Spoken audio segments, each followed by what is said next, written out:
Hello everyone and welcome to Doon Officers Academy. For NDA examinations, we were doing questions related to the sentence improvement. जब भी आप previous year questions देखते हो, sentence improvement हो गया, parajumble sentences हो गए और इवन पैराजम्बल पैराग्राफ, राइट, ये कुछ चीज़ें हैं जो हमेशा से ही आपके प्रीवियस ईयर में देखी गई है. This is true for NDA as well as for the serious level examination. Spotting the errors एक टॉपिक है जो हमेशा से आया है, लगभग 20 क्वेश्चन उसके आते ही हैं. फिलअप टाइप्स क्वेश्चन हो गए. कई बार आपके रिपोर्टिंग स्पीच भी आती है, कई बार नहीं भी आती है. Even if you talk about the active passive voice, ये आते हैं और कई बार नहीं भी आते, राइट. बट सेंटेंस इम्प्रूवमेंट हमेशा से ये टॉपिक आया है. In a sentence, one of the part of the sentence is underlined and you have to identify जो भी options दे रखे उसके basis पे कि कौन सा आपका correct options है, right. आपके grammar rule भी लग सकते हैं उसमें. कोई एक आपका पार्ट ऑफ स्पीच हो गया तो उसके बेसिस पे क्या आना चाहिए क्या नहीं आना चाहिए. जैसे कि आप नाउन पढ़ते हो तो कुछ नाउन्स जो होते हैं वो एस फॉर्म से प्यूरल बन जाते हैं, कुछ दिखने में सिंगुलर होते हैं या दिखने में प्यूरल होते हैं, बट एक्चुअल में आपके क्या होते हैं वो सिंगुलर होते हैं, right. So go through these rules जो आपके बेसिक रूल्स है. कुछ आपके ऐसे वर्ड्स है जिनका मतलब क्या निकल के आते हैं. तो ऐसे सेंटेंस इम्प्रूवमेंट में there is not one way कि आप सेंटेंस इम्प्रूवमेंट के आंसर निकाल सकते हो, बट आपके बहुत सारे जो है उसके it is backed by reason and logic. सिर्फ आपके ग्रामर रूल्स पढ़ना इज़ नेवर इनफ, उनके यूसेज पे ज़रूर ध्यान देना, right. Before starting the session, अगर आप दून ऑफिसर्स अकेडमी के ऑफलाइन बैच से जुड़ना चाहते हैं, then the number that is given on the screen you can contact on those numbers and you can enrol yourself for the offline batches. हमारे NDA CDS level के examination के लिए अगर आप प्रिपेयर कर रहे हो तो उसके भी हम फ्रेश बैचेस स्टार्ट कर रहे हैं. रजिस्ट्रेशन के लिए contact on the number that is given on the screen. So we will start out with the session. हर बार जिस तरीके से बोला जाता है कि answer the question first and then check your answers with the correct one, right. अच्छा, एक और चीज़ जो आज हम क्वेश्चन कर रहे हैं, these our previous year questions जो आपके ऑलरेडी एनडीए लेवल एग्जाम में आ चुके हैं, ठीक है. सो जस्ट मेक श्योर जो भी क्वेश्चंस है वो आप आंसर ज़रूर करोगे, right, because previous year questions regardless the exam that you are giving, previous year questions they are really helpful. Now the first question that we are doing is he is definitely the cleverer among the two. Now the underlined part is among, right. Options है in, of, then, and the last one is no improvement. Alright, now what does the sentence states?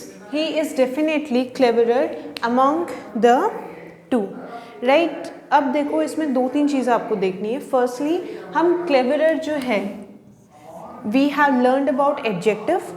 Adjective की आपकी there are 3 degree of adjective: positive degree, comparative degree and superlative degree. When there is no comparison we use positive. जब दो चीज़ों के बीच में comparison किया गया है there we use comparative degree. And when we express the highest form of something वहाँ पे हम सुपरलेटिव फॉर्म यूज़ करते हैं, ठीक है. इतनी चीज़ क्लियर है. तो आपने क्लेवरर अगर यूज़ किया है और ये अगर अंडरलाइन पार्ट नहीं है तो इसका मतलब क्या हो गया? कंपैरेटिव डिग्री मतलब दो लोगों के बीच में कंपैरिजन हुआ है, ठीक है. कि और देखो there is a number also that is given to you.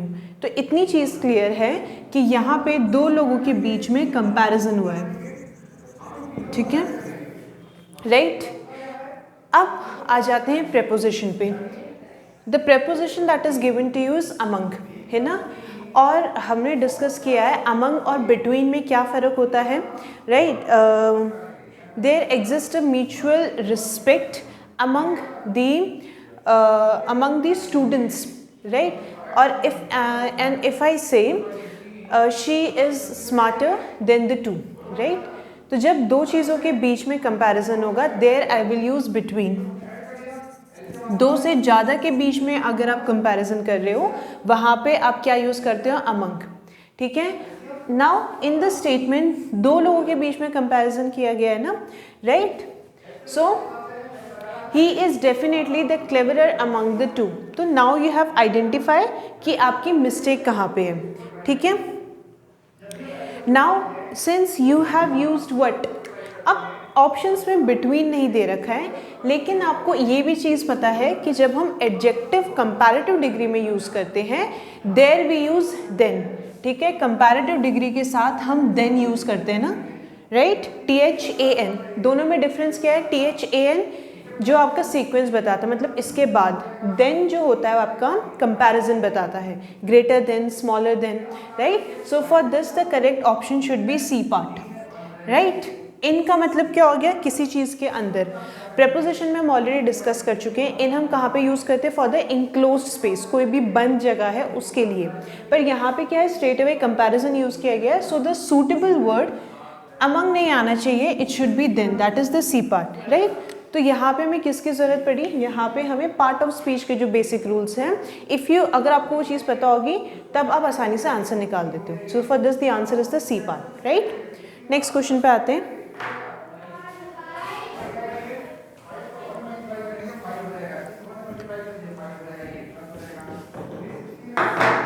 Now the next question states, he is resembling his father.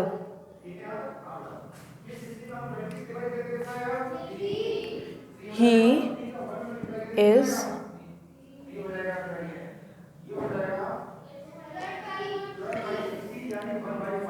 resembling, now the underlined part is resembling, ठीक है, his father, his father. Now the A part is has resembled,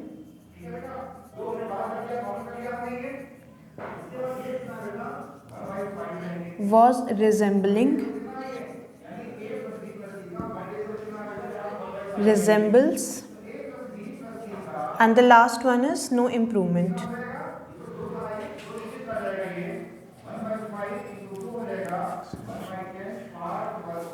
alright, अब यहाँ पे गलती कहाँ पे है, tense पे, राइट।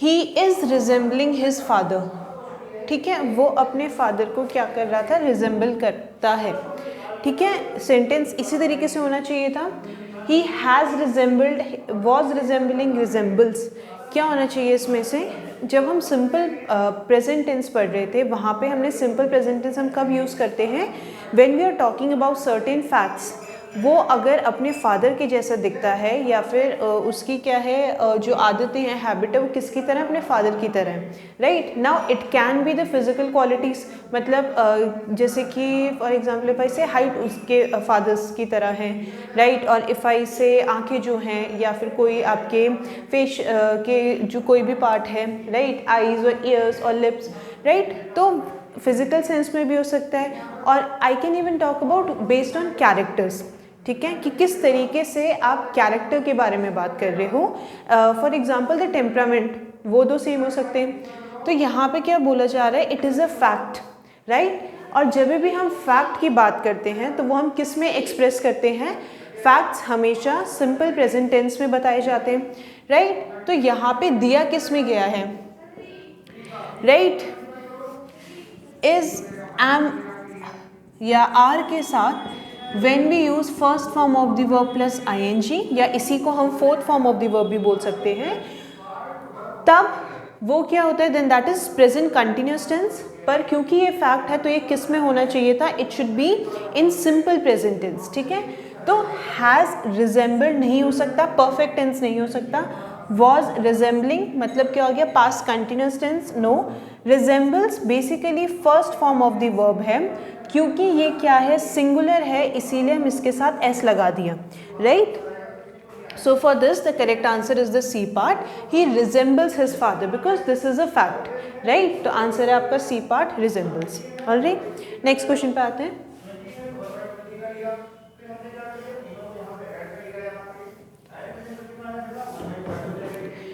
नेक्स्ट क्वेश्चन है, would you mind closing the window?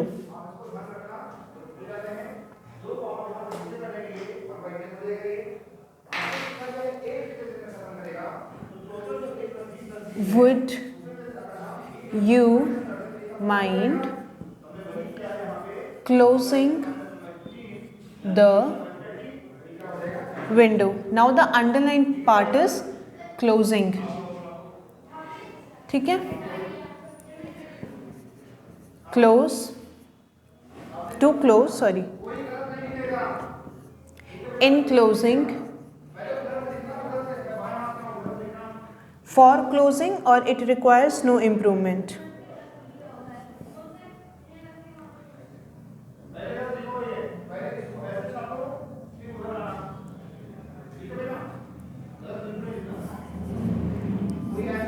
For closing,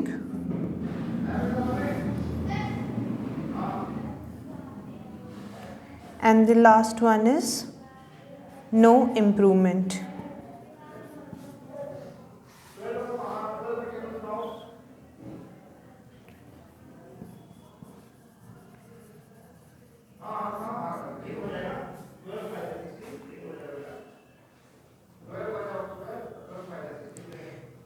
Would you mind closing the window? Now the statement says, would you mind closing the window, right? कोई change है या नहीं है?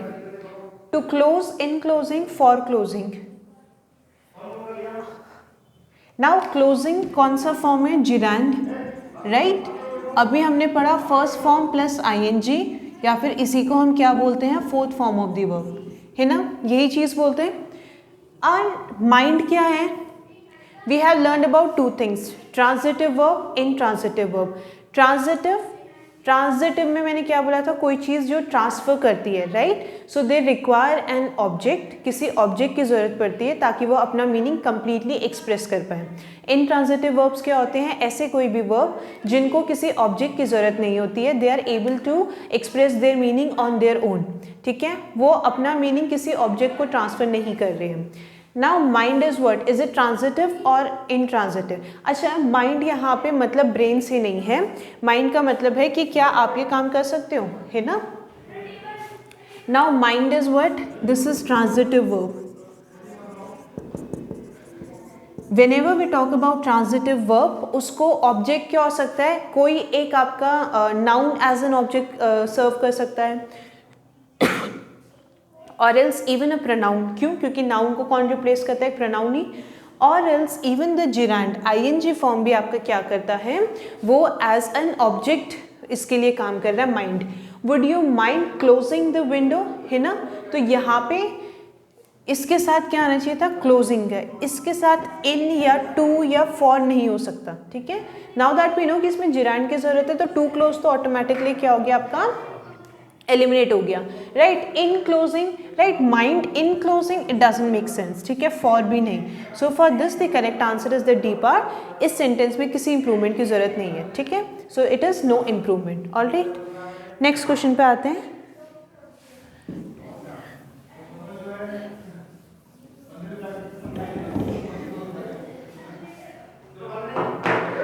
नेक्स्ट क्वेश्चन है,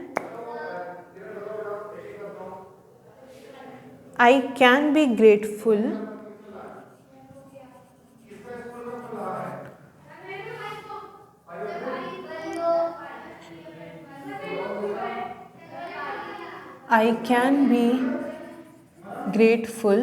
underline part है आपका can be.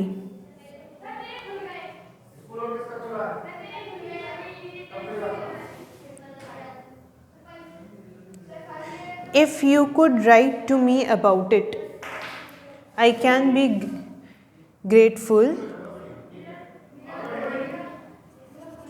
if you could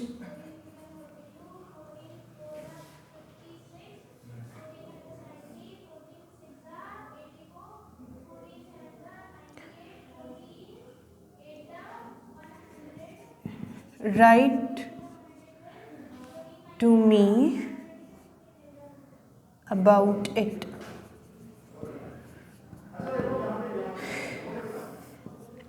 Options are would be, should be, must be.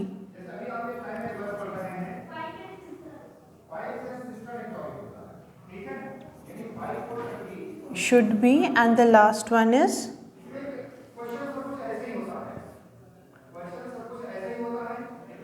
must be.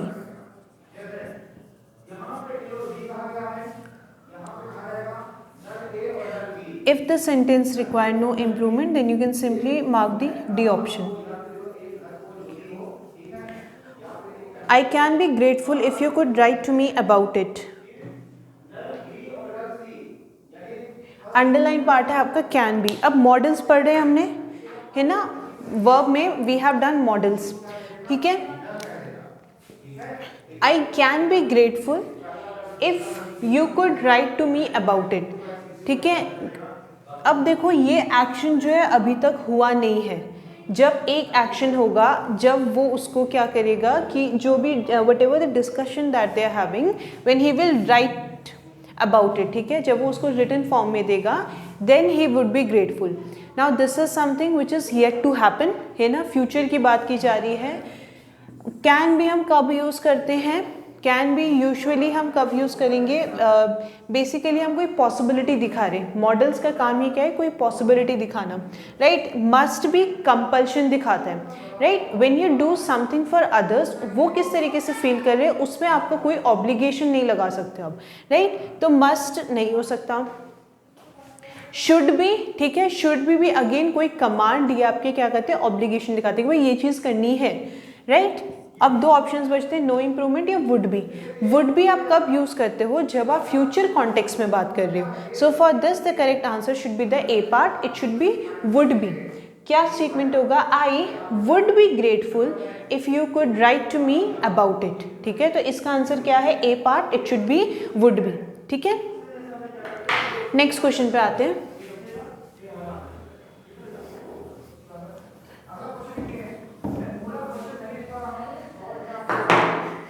Next question है आपका, the majority of the passengers.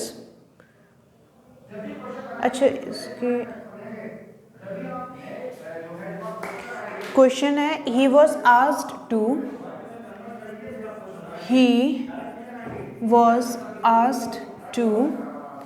Arbitrate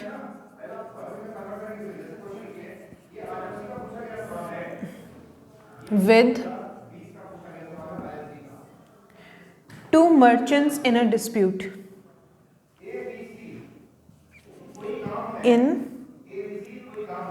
Arbitrate with two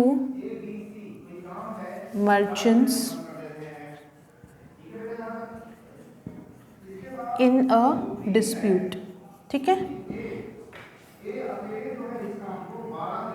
first is to arbitrate between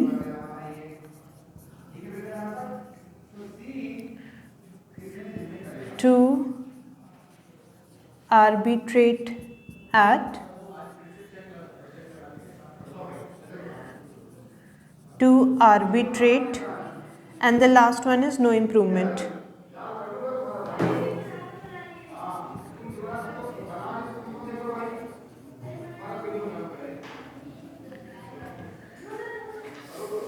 He was asked to arbitrate with two merchants in a dispute. तो सबसे पहले आपको arbitrate का मतलब पता होना चाहिए. When you serve as a arbitrator, इसका मतलब क्या है? आप क्या है, किसी चीज़ों के बीच में you are basically submitting a judgment. ठीक है, तो आर्बिट्रेट, अगर आप दो लोगों के बीच में क्या कर रहे हो, जजमेंट पास कर रहे हो या फिर बेसिकली कोई फाइनल डिसीजन ले रहे हो, किनके बीच में? Two merchants. अब भी हमने पढ़ा बिटवीन का यूसेज, है ना. वो जो इससे पहले वाला क्वेश्चन था, जो हमने स्टार्टिंग में किया था, उसमें क्या था? अमंग और बिटवीन का डिफरेंस समझा हमने, राइट. सो बेसिकली दो लोग हैं तो आप आर्बिट्रेट उनके साथ नहीं करोगे, उनके बीच में करोगे, है ना. कोई डिसीजन लेना है तो उन दोनों के बीच में आप क्या कर रहे हो कि अगर आप उनके बीच में कोई सुलह कर रहे हो या कोई जजमेंट पास कर रहे हो तो उन दोनों के बीच में करोगे ना, दोनों साइड देख के. So instead of with it should be between. ठीक है, to arbitrate between. He was asked to arbitrate between. Court में भी आप देखोगे दो पक्ष होते हैं, राइट. एक आपके क्या होता है? For and other means for the against. ठीक है, जो भी जजमेंट है आपका, सॉरी जो भी आपके डिस्प्यूट है, एक जो होगा जो उसके खिलाफ होगा, एक जो होगा उसके समर्थन में होगा. तो दो लोगों के बीच में आप आर्बिट्रेट करते हो, मतलब उन दोनों के बीच में आप कोई डिसीजन या जजमेंट लेते हो. So for this the correct option should be the arbitrate between, right. Again इसमें अगर आपकी वोकेबलरी भी अच्छी होती है so you will be able to figure that out. तो सिर्फ grammar rules is never enough, कुछ वर्ड्स हो गए, वोकेबलरी हो गई, रीडिंग हैबिट डालो, so you will be able to score well. ठीक है, so this was all for today. Thank you and have a good day to you all.